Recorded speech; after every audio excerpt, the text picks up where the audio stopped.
tons of stone that you can't even get a razor blade in between. Like, what the fuck was going on? Hay una pregunta que ha intrigado a los investigadores serios durante más de un siglo. No se trata de si los antiguos egipcios eran brillantes, lo eran, demostrablemente, comprobablemente, está registrado en las piedras. La pregunta es diferente, ¿hasta dónde se remonta realmente esa brillantez? Porque esto es algo que nadie dirá claramente en un libro de texto. Los monumentos que atribuimos al antiguo Egipto, las pirámides, los obeliscos, los templos, representan la hazaña de ingeniería más asombrosa y constante en la historia de la humanidad. Lo que construyeron con herramientas de cobre, trineos de madera y la fuerza humana fue tan preciso, tan imponente y tan duradero que aún hoy impresiona a todo ingeniero que lo examina. Esa parte de la historia es real, está documentada y es extraordinaria por sí misma. Pero hay otro monumento situado al borde de la meseta de Giza que no encaja del todo con la historia. Mide 73 metros de largo. Pesa 200.000 toneladas. Fue tallado en un solo bloque de roca. Es la escultura monolítica más antigua, la más grande y, en muchos sentidos, la más extraña del planeta. Y cuanto más rigurosamente se examine, con la geología, la sismología, la astronomía y el análisis proporcional, más empieza a desmoronarse la explicación oficial. Esta es la historia de ambas cosas a la vez. La ciencia real, extraordinaria y revisada por pares sobre cómo los antiguos egipcios cortaban y transportaban la piedra. Y la evidencia científica igualmente real y revisada por pares que sugiere que el monumento más famoso de ese paisaje de piedra podría ser miles de años más antiguo de lo que nos han dicho. Una historia nos cuenta de que eran capaces estas personas. La otra nos pregunta quiénes eran. Ambas historias están grabadas en el mismo granito. Y la piedra no miente. Antes de hablar sobre quién pudo haber construido la Esfinge y cuándo, necesitamos comprender la tecnología de la cantería del antiguo Egipto. Porque las afirmaciones sobre la Esfinge, que solo pudo haber sido construida por una civilización predecesora, que su construcción supera las capacidades de los antiguos egipcios, se basan completamente en subestimar las verdaderas habilidades de estos últimos. Y esa subestimación es grave. En una cantera en la orilla este del Nilo, cerca de la ciudad de Asuán, se encuentra una piedra que nunca se separó del suelo. Ha permanecido allí durante aproximadamente 3.500 años, abandonada a medio extraer, aún unida en su base a la roca madre de la que fue liberada lenta y minuciosamente. De haberse terminado, habría sido el obelisco más grande jamás erigido en el mundo antiguo. 42 metros de altura. Casi 1.200 toneladas de granito rosa macizo. Una sola pieza de piedra más alta que un edificio de 12 pisos. Los trabajadores que la esculpían en la roca madre se toparon con una grieta profunda en el granito, una imperfección natural que hacía que la piedra fuera estructuralmente inestable para moverla. Así que se detuvieron. Se marcharon. Dejaron sus herramientas esparcidas por el suelo de la cantera. Y al hacerlo, nos legaron algo que los monumentos terminados de Egipto, por magníficos que sean, no pueden ofrecer. Nos dejaron un instante congelado en el tiempo.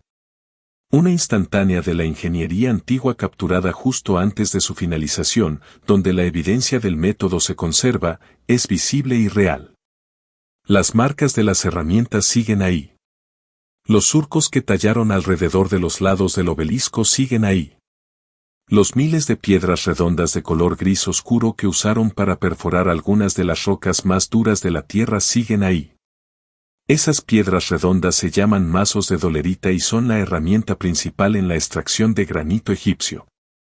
La dolerita es una roca ígnea dura y de grano fino, significativamente más dura que el granito, más densa y más resistente a los impactos. Se han encontrado miles de ellas en Asuán, con diámetros que oscilan entre los 5 y los 30 centímetros, desgastadas por el uso. Y uso es la palabra precisa, porque no se trataba de herramientas que se presionaban suavemente contra el granito. Se golpeaban repetidamente contra él, en una acción intermedia entre machacar y lanzar. Investigaciones arqueológicas experimentales recientes cuantificaron con precisión este proceso por primera vez. Mediante fotogrametría de corto alcance, una técnica que crea modelos tridimensionales a partir de fotografías. Los investigadores midieron con exactitud la cantidad de granito extraído por hora de golpeo con una piedra de dolerita. El resultado fue de aproximadamente 216 centímetros cúbicos por hora, con un trabajador dando unos 85 golpes por minuto. Esto equivale aproximadamente al volumen de una taza de café mediana extraída cada hora mediante un golpeo manual continuo. Ahora, hagamos los cálculos para el obelisco inacabado. Habría requerido la extracción de aproximadamente 900,000 centímetros cúbicos de granito de los canales que lo rodean y se encuentran debajo de él. A razón de 216 centímetros cúbicos por hora por trabajador. La extracción de esa única piedra habría requerido años de trabajo continuo por parte de cientos de trabajadores que operaban simultáneamente por turnos. Y esa es solo la fase de extracción. Antes del pulido. Antes del transporte. Antes del levantamiento. Esta es la magnitud de lo que hacían los antiguos egipcios. Pero los resultados experimentales también plantearon una cuestión que la evidencia física en la propia cantera parece confirmar.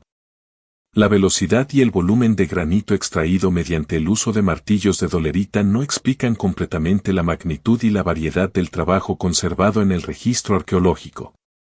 En Asuán, hay superficies que no parecen haber sido hechas mediante martilleo, sino cerradas. Existen canales con paredes lisas y paralelas y bases planas que serían extraordinariamente difíciles de producir únicamente mediante martilleo. Y luego están los testigos de perforación.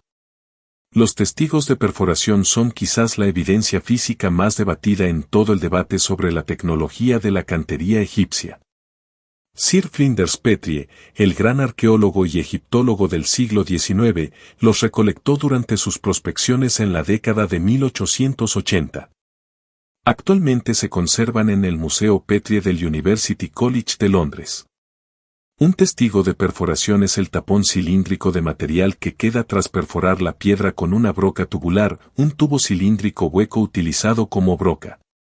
Lo que Petrie encontró en sus testigos de granito, y que los investigadores han seguido analizando desde entonces, son surcos en espiral que recorren la superficie exterior del testigo como la rosca de un tornillo. Lo que indica que la broca avanzó a través de la piedra a una velocidad extraordinaria. La ranura en espiral de uno de los núcleos de granito de Petrie avanza aproximadamente 2,5 milímetros por cada revolución de la broca. Las brocas modernas con punta de diamante que atraviesan el granito avanzan a una velocidad aproximada de 1/4 de milímetro por revolución en condiciones óptimas. El núcleo de perforación del antiguo Egipto muestra una velocidad de avance aproximadamente 10 veces mayor. Y lo logró a través del granito, sin puntas de diamante, utilizando herramientas cuya composición exacta aún no se ha determinado por completo. La explicación más aceptada implica una broca tubular de cobre combinada con un material de corte altamente abrasivo, casi con toda seguridad arena de cuarzo o esmeril. El esmeril es una mezcla natural de corindón y otros minerales duros con una dureza de alrededor de 9 en la escala de Mohs, lo que lo hace más duro que el granito y el cuarzo. La broca en sí probablemente era de arco, un dispositivo en el que el movimiento de un arco hacia adelante y hacia atrás hace girar rápidamente un eje, transfiriendo energía rotacional a una herramienta de corte en la parte inferior. Lo que sugieren los resultados, y lo que ha confirmado el análisis funcional de las tapas de sarcófagos de granito perforadas del Imperio Antiguo, es que un tubo de cobre accionado por un taladro de arco y cargado con una pasta abrasiva dura podría producir los orificios lisos y precisos que vemos en los objetos de granito egipcios. Siempre que se disponga de suficiente tiempo, suficiente presión constante y suficiente abrasivo fresco alimentado continuamente al corte. Esa frase, con el tiempo suficiente, es importante. Los antiguos egipcios no tenían la prisa que caracteriza a la civilización industrial moderna. La construcción de una pirámide o un templo no era un proyecto que se esperara terminar en meses. Era una empresa generacional organizada a nivel estatal, que contaba con una fuerza laboral organizada en equipos especializados. Cada uno responsable de etapas específicas de un proceso desglosado con una precisión que los gerentes de proyectos modernos reconocerían. Luego está la cuestión de cómo movían la piedra. Pinturas y relieves antiguos muestran colosos de granito y grandes bloques siendo arrastrados en trineos de madera por equipos de trabajadores, con una figura al frente vertiendo líquido, casi con toda seguridad agua, sobre la superficie que se recorría. Durante décadas, esta figura se interpretó como un gesto ritual. En 2014, un equipo de investigación holandés realizó estudios físicos y puso a prueba la hipótesis experimentalmente. Descubrieron que humedecer la arena con la cantidad precisa de agua reduce drásticamente la fricción al arrastrar un objeto pesado sobre ella. Los puentes capilares que se forman entre los granos de arena húmeda hacen que la superficie sea simultáneamente más rígida y más resbaladiza, reduciendo la fuerza de tracción necesaria aproximadamente a la mitad. La figura del cuadro no estaba realizando un ritual. Estaba resolviendo un problema de ingeniería. En el interior de la Gran Pirámide, el granito que conforma la cámara del rey revela un propósito que va más allá de la mera construcción de una tumba. La cámara está construida enteramente con granito rojo de Asuán. 50 enormes bloques conforman las paredes. 9 vigas de granito atraviesan el techo, cada una con un peso de entre 25 y 80 toneladas. Los bloques encajan con una tolerancia medida en fracciones de milímetro. No milímetros aproximados, sino fracciones. Las superficies de unión fueron pulidas con una precisión que nuestros ojos modernos pueden verificar, pero que nuestra imaginación apenas puede comprender al pensar en las herramientas que se utilizaron para lograrlo. La cámara posee otra propiedad que bien podría ser un rasgo de diseño deliberado o una de las coincidencias más notables de la historia de la arquitectura, su capacidad de resonancia. Cuando se produce sonido en su interior, las superficies de granito lo reflejan y amplifican con una intensidad que los investigadores acústicos han descrito como extraordinaria. Las dimensiones específicas de la cámara, combinadas con las propiedades acústicas del granito, generan frecuencias de resonancia que han sido medidas y documentadas. Si esto fue intencional, si la elección del granito para esta cámara en particular se debió en parte a la comprensión de sus propiedades acústicas, además de las estructurales. Es una cuestión que aún no se ha resuelto definitivamente. Lo cierto es que los arquitectos eligieron granito donde no era necesario. La piedra caliza era abundante y mucho más fácil de trabajar. La decisión de transportar cientos de toneladas de granito desde 900 kilómetros de distancia para la cámara más interna del edificio más importante jamás construido en el antiguo Egipto fue deliberada. Y es casi seguro que el razonamiento detrás de ella fue más complejo que una simple cuestión práctica. El resultado de todas estas evidencias no es ningún misterio. Es la imagen de una civilización que, a lo largo de siglos de práctica acumulada, desarrolló una tecnología integral y sofisticada para el trabajo del granito. No se trataba de una única técnica secreta, sino de un sistema integrado de métodos, cada uno adaptado a una etapa diferente del proceso. Cada uno perfeccionado mediante la experiencia práctica y cada uno transmitido a través de generaciones de artesanos especializados que comprendían no solo qué hacer, sino también por qué funcionaba. La respuesta sincera a la pregunta de cómo los antiguos egipcios cortaban el granito es la siguiente: con martillos de dolerita, instrumentos de cobre utilizados con abrasivos duros. Técnicas de división controladas mediante cuñas de madera empapadas en agua, acabado superficial progresivo mediante compuestos de molienda cada vez más finos y mazos de madera lubricados con agua. Todo ello organizado y aplicado a la escala del Estado egipcio por una mano de obra capacitada durante periodos de tiempo que el pensamiento moderno apenas puede comprender. No se necesitan extraterrestres. No se necesita tecnología perdida. Se necesita reconocer que eran seres humanos que eran mejores en esto de lo que les hemos reconocido, y que lograron lo que lograron no por arte de magia, sino por maestría. Pero ahora debemos examinar el monumento que se encuentra en el centro de una cuestión mucho más compleja. Aléjate de la cantera de Asuán. Viaja hacia el norte, 900 kilómetros río abajo por el Nilo, hasta la meseta de Giza. Detente frente a la gran esfinge al amanecer, cuando la sombra es más larga, la piedra está fría y la luz tiñe la caliza del color de un hueso antiguo. Ahora mírenlo como lo mira un geólogo. No con reverencia, sino con evidencia. La versión oficial es clara y concisa.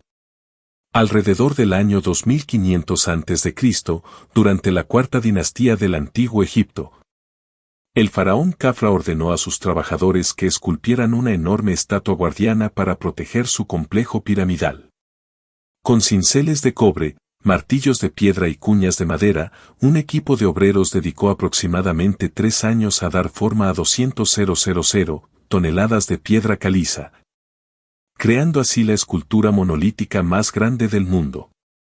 El resultado es una escultura de 73 metros de largo y 20 metros de alto. Tiene el cuerpo de un león y la cabeza de un faraón con su tocado real. Originalmente estaba pintada de rojo, amarillo y azul. Una cobra ceremonial se posaba sobre su frente. Una barba trenzada colgaba de su barbilla. Fragmentos de esa barba se conservan actualmente en el Museo Británico. Caso cerrado. ¿Verdad? Excepto por esto, no existe ni una sola inscripción del Antiguo Egipto que nombre al constructor de la Esfinge. Ni una sola. Ni en la Esfinge. Ni en ninguna tumba. Ni en ningún papiro. La llamada estela del sueño, una tablilla de granito colocada entre las patas de la Esfinge más de 1000 años después de su supuesta construcción, contiene una referencia parcial y dañada que podría incluir la primera sílaba del nombre de Khafra. Incluso el reconocido egiptólogo Selim Hassan admitió que la evidencia que vincula a la Esfinge con Khafra es completamente circunstancial.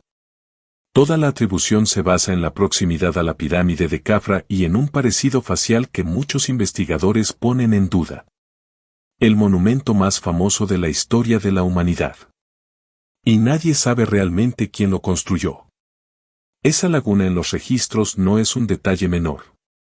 Es la grieta por la que todo lo demás empieza a derrumbarse. En 1990, Robert Koch, geólogo de la Universidad de Boston, viajó a Egipto. Koch era doctor en geología y geofísica por la Universidad de Yale. No era un investigador alternativo ni buscaba la Atlántida. Era un académico convencional que quería examinar la Esfinge desde la perspectiva de un geólogo. Partía de la base de que la datación convencional era correcta. Le bastaron unos segundos para darse cuenta de que algo andaba mal. Las paredes del recinto de la Esfinge, el foso excavado en la roca madre cuando se esculpió originalmente la estatua, muestran profundos, lisos y ondulados canales de erosión verticales que se adentran en la piedra caliza. Aquí hay algo bastante sencillo que se puede explicar a cualquiera. Hay dos tipos de erosión y se ven completamente diferentes. La erosión del viento y la arena crea surcos horizontales, afilados y angulares, como papel de lija arrastrado de lado sobre la madera. Líneas horizontales planas y dentadas. La erosión del agua de lluvia crea canales verticales suaves y redondeados, como la cera de una vela derritiéndose y goteando hacia abajo. Curvas verticales suaves y fluidas. Estos dos patrones son tan diferentes como un corte de cuchillo y una ranura fundida. Cualquier geólogo en la Tierra puede distinguirlos en segundos. El recinto de la Esfinge muestra el patrón de la vela derretida. Agua. Lluvia. Mucha lluvia, durante muchísimo tiempo. El problema es simple y devastador. El Sáhara ha sido un desierto durante aproximadamente 5000 años. Egipto apenas recibe precipitaciones significativas hoy en día, alrededor de 2,5 centímetros al año en la meseta de Giza. Para que la Esfinge presente esta profundidad de erosión hídrica, tuvo que haber estado expuesta a lluvias torrenciales y continuas durante miles de años antes de la llegada del desierto. Ahora observemos las estructuras cercanas del Imperio Antiguo, datadas con certeza alrededor del 2500 a.C., tumbas excavadas en la roca, talladas en la misma formación caliza. Presentan una erosión completamente diferente, con un patrón similar al del papel de lija. Horizontal, nítido, obra del viento y la arena. Solo la esfinge y su recinto muestran un patrón similar al de una vela derretida. Si todas estas estructuras se construyeron al mismo tiempo, deberían presentar el mismo tipo de erosión. Pero no es así. La esfinge tiene algo que la distingue fundamentalmente de las demás estructuras de la meseta. Los críticos han argumentado que la diferencia podría explicarse por la filtración de agua subterránea a través de la piedra o por la humedad atrapada en la arena que periódicamente sepultaba a la esfinge. Sin embargo, la erosión en el recinto de la esfinge es más intensa en la parte superior de los muros y en el extremo occidental, disminuyendo gradualmente hacia el este y la parte inferior. Si la causa fuera el agua subterránea o la arena húmeda, la erosión debería ser más intensa en la parte inferior, donde se acumularía el agua. Pero ocurre lo contrario. El patrón es exactamente el que cabría esperar del agua de lluvia que cae sobre el monumento y fluye hacia abajo. Además, el templo de la esfinge, construido con bloques de piedra caliza extraídos directamente del recinto de la esfinge, muestra el mismo tipo de erosión causada por la lluvia en sus piedras centrales. Estos bloques fueron revestidos posteriormente con granito de Asuán durante el Imperio Antiguo. ¿Por qué los faraones habrían revestido un templo con granito tan costoso, transportado desde 800 kilómetros río arriba, a menos que la piedra original ya estuviera muy deteriorada? El revestimiento de granito demuestra que la piedra caliza subyacente llevaba mucho tiempo erosionándose antes de la llegada de los faraones del Imperio Antiguo. En 1991, Koch y el geofísico Thomas Dobecki realizaron estudios sísmicos alrededor de la esfinge. Enviaron ondas sonoras al lecho rocoso y cartografiaron hasta qué profundidad se extendía la erosión bajo la superficie. Sus hallazgos se publicaron en la revista revisada por pares, Geoarqueología.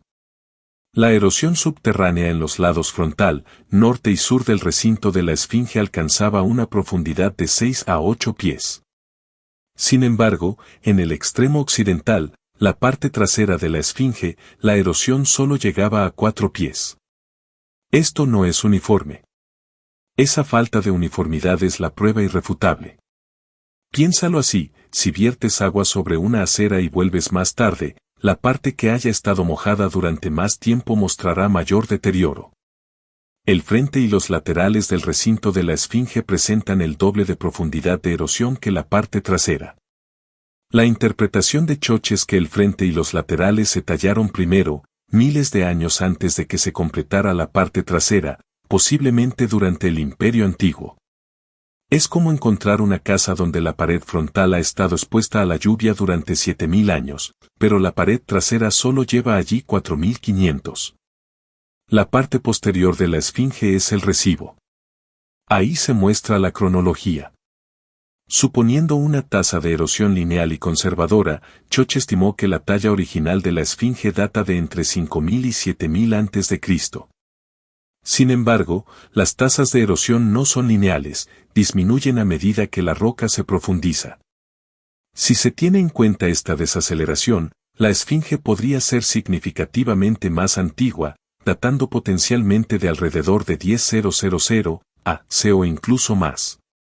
Utilizando diversos modelos de tasa de erosión, tanto lineales como no lineales, la edad mínima compatible con los datos sísmicos es de al menos 7000 años. Los modelos más consistentes con toda la evidencia se agrupan en torno a los 9000 a 10.000 a.C. Eso no son 500 años antes de lo que dicen los libros de texto. Son 7000 años antes de lo que dicen los libros de texto. Esa es la diferencia entre el alunizaje y la invención de la rueda. Un capítulo completamente distinto de la historia de la humanidad. Durante esos mismos estudios sísmicos, apareció algo más en los datos. Una clara anomalía bajo la pata izquierda de la esfinge, una cavidad, algo que no coincide con la roca sólida que la rodea. Los datos también sugerían la posible existencia de un túnel a lo largo del cuerpo. Estas anomalías nunca se han investigado a fondo. Las autoridades egipcias no han autorizado excavaciones bajo las patas. Lo que hay allí sigue siendo un misterio. Ahora, fíjense en el siguiente detalle. Una vez que lo vean, no podrán dejar de verlo, y cambiará la forma en que perciben todas las fotografías de la Esfinge durante el resto de sus vidas. La cabeza es demasiado pequeña para el cuerpo. Esto no es cuestión de opinión. El cuerpo fue esculpido con una proporción de 22:1. La cabeza, con una proporción de 30:1. Es visible y claramente erróneo. Incluso los defensores más reconocidos de la datación convencional reconocen la discrepancia proporcional.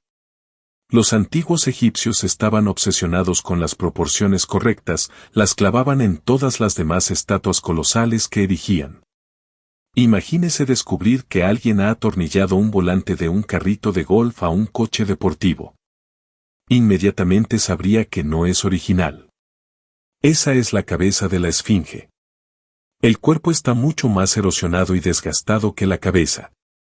Si hubieran sido tallados al mismo tiempo en la misma piedra, deberían presentar un deterioro similar. Sin embargo, no es así. La cabeza se conserva extraordinariamente bien en comparación con el cuerpo, que está muy erosionado. La explicación más lógica es que la cabeza original, sea lo que sea que representara, se erosionó a lo largo de miles de años. Luego, durante la época dinástica, un faraón mandó volver a tallarla. Cada vez que la tallaba, la cabeza se hacía más pequeña. Lo que queda es un rostro dinástico injertado en un cuerpo miles de años más antiguo. La investigación de Choch sugiere que la cabeza original pudo haber sido la de una leona, o la de un león adulto, proporcional a su enorme cuerpo. Un colosal león de piedra agazapado en la meseta, mirando fijamente hacia el este. Lo cual nos lleva al cielo. La Esfinge mira exactamente hacia el este. En la mañana del equinoccio de primavera, apunta directamente al punto por donde sale el sol. Pero detrás del sol, las estrellas se desplazan con el tiempo debido a un fenómeno llamado precesión de los equinoccios. La Tierra oscila al girar, como una peonza que pierde velocidad. Esta oscilación completa un ciclo completo aproximadamente cada 26.000 años, y por ello, la constelación que aparece tras el amanecer en el equinoccio de primavera cambia a lo largo de los milenios. Cada era dura unos 2160 años. Actualmente nos encontramos en la era de Piscis. Cada uno de estos aspectos puede explicarse individualmente. En conjunto, presentan una imagen diferente. La explicación más sencilla, la que requiere menos coincidencias, es que el cuerpo de la Esfinge fue esculpido miles de años antes del Egipto dinástico. Durante el periodo en que el norte de África era una sabana verde atravesada por ríos que ya no existen. Posteriormente, los egipcios dinásticos reesculpieron la cabeza, construyeron las pirámides cercanas, recubrieron los templos deteriorados con granito costoso y reclamaron el sitio como propio. Este escenario explica la erosión. Explica las proporciones. Explica la renovación del templo. Explica la falta de uniformidad sísmica. Y explica por qué ninguna inscripción de un faraón reclama el monumento, porque es anterior a los faraones que lo habrían reclamado. Otra posibilidad, respaldada por la convergencia con Göbekli Tepe y las alineaciones astronómicas, es que existiera una civilización sofisticada antes de la catástrofe del Drías reciente, que construyó monumentos alineados con marcadores astronómicos en múltiples sitios, codificando el conocimiento en el material más duradero disponible. El impacto de un cometa alrededor del 10.800 a se destruyó esta civilización. Los supervivientes dieron origen a las culturas que posteriormente se convertirían en el antiguo Egipto, Mesopotamia y otras. La Esfinge y Göbekli Tepe son vestigios de este capítulo perdido. Esta explicación da cuenta de la menor cantidad de contradicciones entre la mayor cantidad de evidencia. Pero requiere aceptar que la cronología establecida es fundamentalmente incompleta, y esa es una exigencia que las instituciones construidas sobre esa cronología no están dispuestas a aceptar. El papel se quema. La madera se pudre. La memoria se desvanece en 3 generaciones. Pero la piedra perdura. Los antiguos egipcios comprendieron esto con una claridad que hemos perdido. Construyeron para épocas, no para vidas humanas. La cámara del rey aún resuena. Los jeroglíficos del obelisco aún son legibles. Y la esfinge, cualquiera que sea su verdadera antigüedad, cualquiera que sea su rostro original, sigue allí, aún mirando al este, aún esperando que alguien descifre el mensaje para el que fue construida.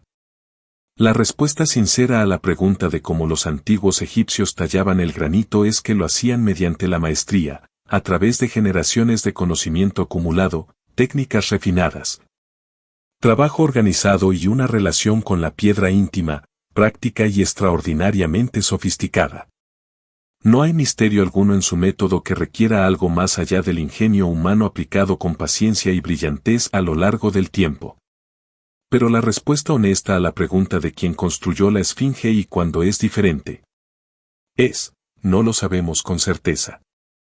Y la evidencia acumulada en 4 disciplinas científicas independientes sugiere firmemente que la respuesta convencional es, en el mejor de los casos, incompleta y, en el peor, errónea. Estas 2 respuestas no son contradictorias. Apuntan a cosas diferentes. Una se refiere a lo que los antiguos egipcios lograron con sus manos y su conocimiento. La otra apunta a lo que pudo haber existido antes, una tradición de precisión astronómica, ambición monumental y conocimiento codificado que los faraones heredaron, desarrollaron y transmitieron. Aunque no fueran sus creadores. El obelisco inacabado de Asuán es el testimonio de una historia. Los trabajadores sabían perfectamente lo que hacían. Contaban con la tecnología, la experiencia y la capacidad organizativa para extraer 1.200 toneladas de granito rosa de la roca madre y darle forma hasta convertirlo en un monumento que perduraría durante milenios. Se detuvieron porque la piedra tenía un defecto, no porque la tarea le superara.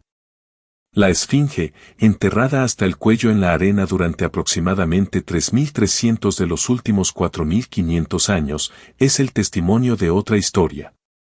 Una historia que, según los registros geológicos, es más antigua de lo que nos han contado.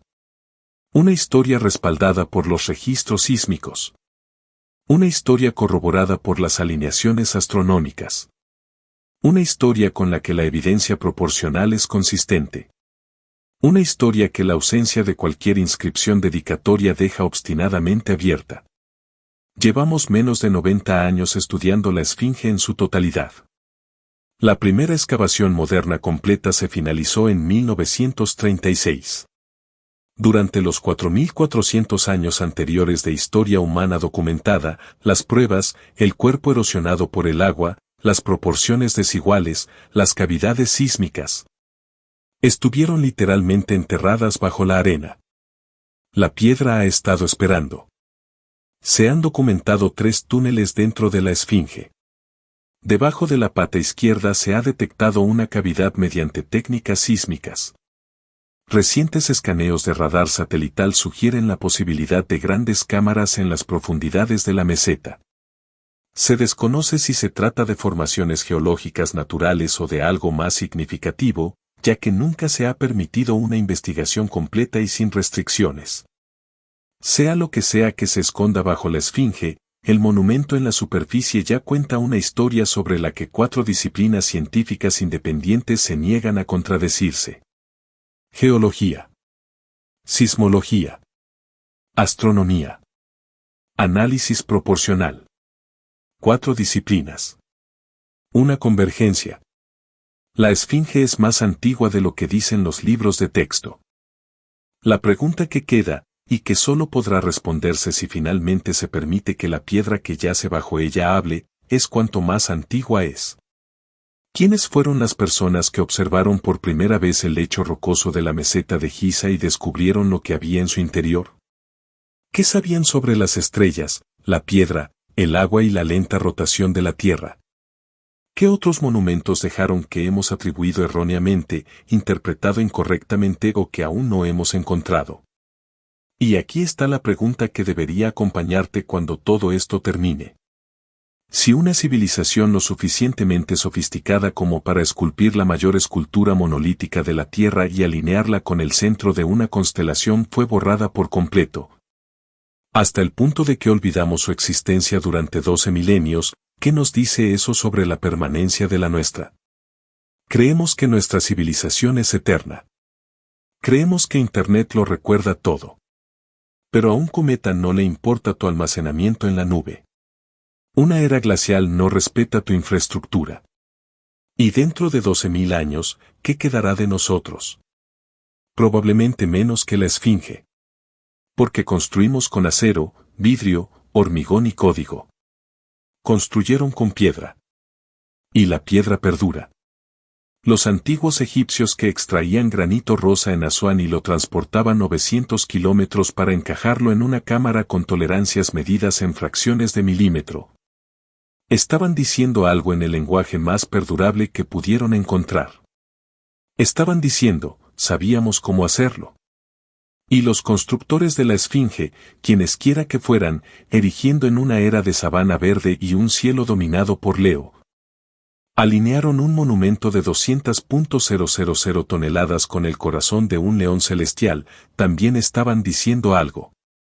Algo codificado en la erosión hídrica, los perfiles sísmicos y el software astronómico que aún hoy puede descifrarlo. Decían, estuvimos aquí. Ambos mensajes están grabados en piedra. Ambos han sobrevivido a las edades de hielo, a siglos de desierto y a la larga erosión de la memoria humana. Ahora, por primera vez en mucho tiempo, estamos aprendiendo a leerlos.